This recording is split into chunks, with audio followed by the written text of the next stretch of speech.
Ok,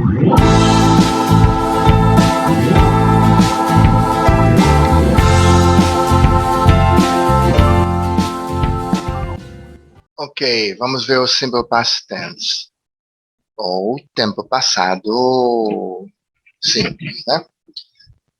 Primeira coisa que nós vamos ver é a formação dos verbos regulares. No simple past tense, em inglês, você tem verbos regulares e verbos irregulares. Nós vamos ver os verbos regulares, right? Então, como se forma o past tense dos verbos regulares? É só tirar o to e adiciona ed. Você sabe que todo verbo em inglês tem o to, ok? Então a gente só remove o to e adiciona ed, ok? O infinitivo to talk, por exemplo, neste caso, o to talk quer dizer falar, é aquela terminação AR do verbo, né? Esse é o infinitivo em português. Em inglês tem o to, ok? Então, vamos ao uso do past tense. Nós usamos o past tense para expressar uma ação que aconteceu num tempo definido no passado. Vamos lá de novo? Usamos o past tense para expressar uma ação que aconteceu num tempo definido no passado. Por exemplo, we walked in the park yesterday. Andamos no parque ontem. A explicação é o seguinte: a ação de andar no parque aconteceu num tempo definido no passado, no caso, yesterday, or ontem, tá? E, portanto, usamos o tempo passado do verbo to walk, ok? Então, como a ação aconteceu ontem, ontem é um tempo definido no passado, eu uso o past tense simples, tá bom? Na forma interrogativa, eu uso o did. Então, fica, did we walk in the park yesterday? Ok? E o did é válido para as pessoas da conjugação, né? E nota outra coisa. Quando eu uso o did, o walk fica simplesmente no infinitivo sem o to. Ok? Ele não tem o ed. Repetindo, quando na interativa eu uso o did, o verbo fica na forma, o verbo principal fica na forma infinitivo sem o to.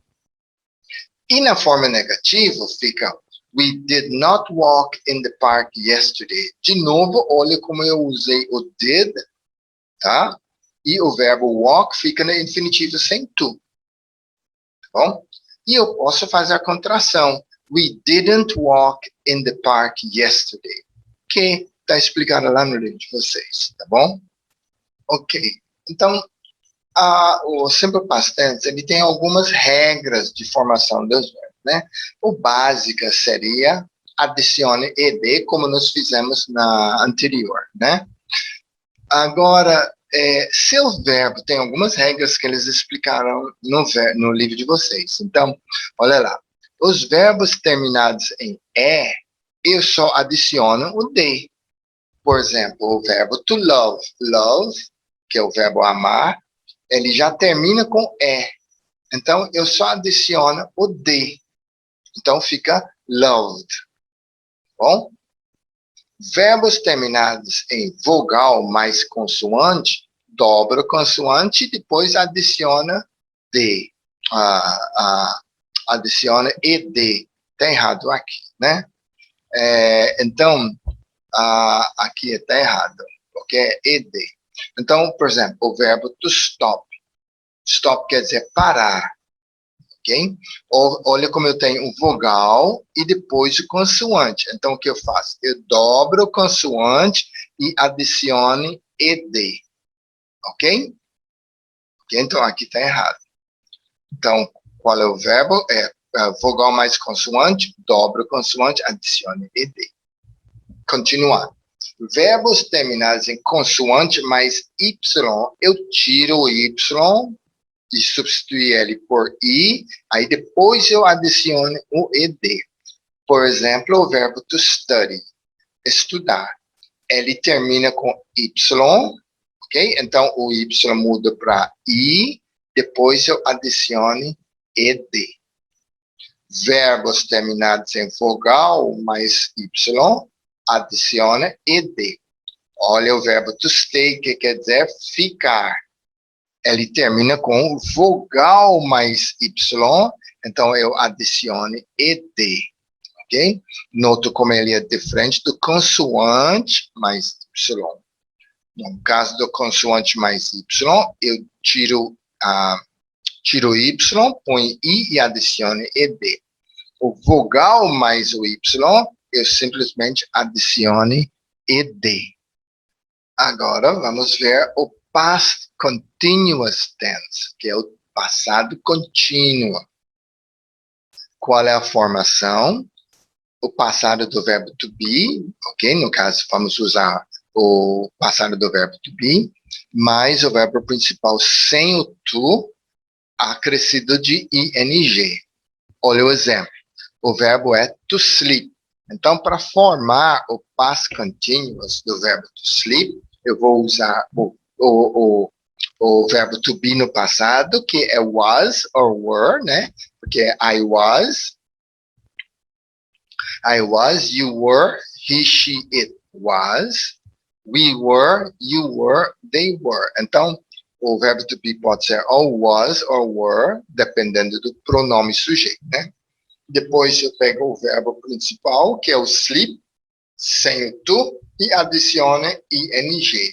Um exemplo da sentença: The students were walking in the classroom. Or, the students were sleeping in the classroom. Ok? Nota que o verbo walk está sem o to e adicione de ing, e ele é precedido por were. Por que were? Porque the students é plural. Right? Na interrogativa, neste caso, a gente não vai usar did. Ok? Só no passado simples. No passado continuous, a gente vai fazer a interrogativa, a gente vai usar o verbo were. Ok? Dependendo do sujeito, ou were or was. No caso aqui desse exemplo, were the students walking in the classroom? Tá bom? E a negativa, the students were not walking in the classroom.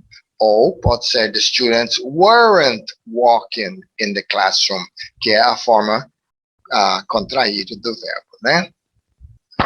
Agora, tudo bem com a formação do past continuous. Agora vamos ver o uso do past continuous. Usamos o past continuous para expressar uma ação que estava acontecendo num tempo definido no passado, ok?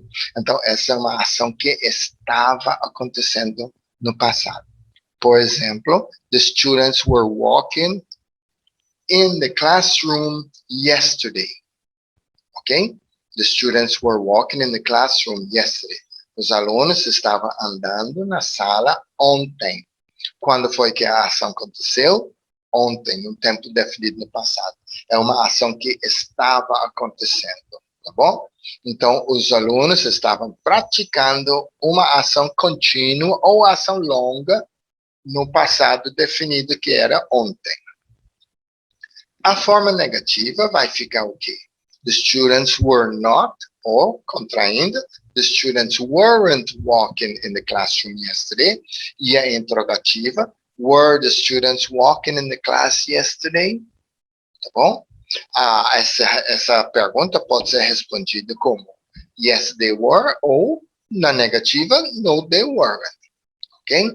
Então, usamos o past continuous tense para expressar uma ação que estava acontecendo num tempo definido no passado.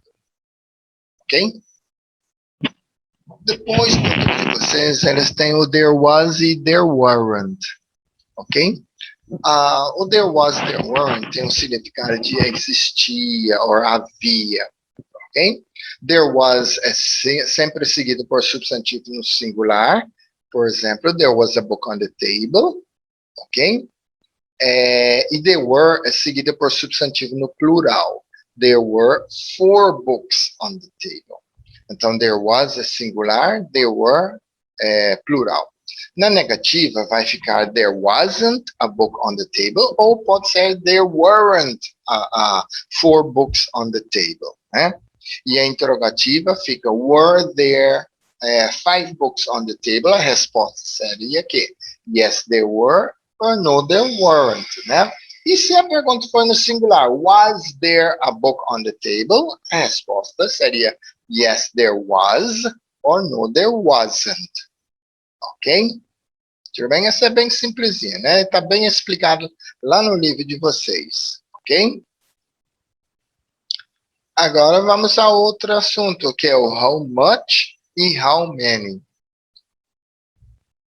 How much e how many quer dizer quanto, alright? As duas quer dizer quanto.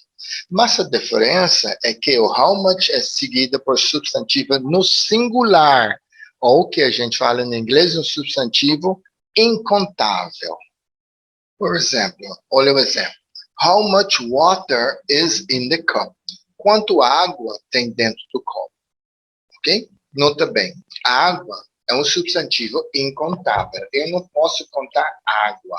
Eu posso contar copos de água. Eu posso contar litros de água, mas eu não conto água. Ok? Da mesma forma, dinheiro, né? O money, que é o dinheiro, né?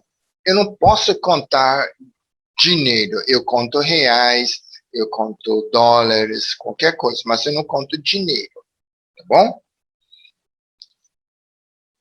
Já o how many é seguido por substantivo no plural ou substantivo contável, ok? Por exemplo, how many students are there in the classroom? Students é um substantivo que eu posso contar.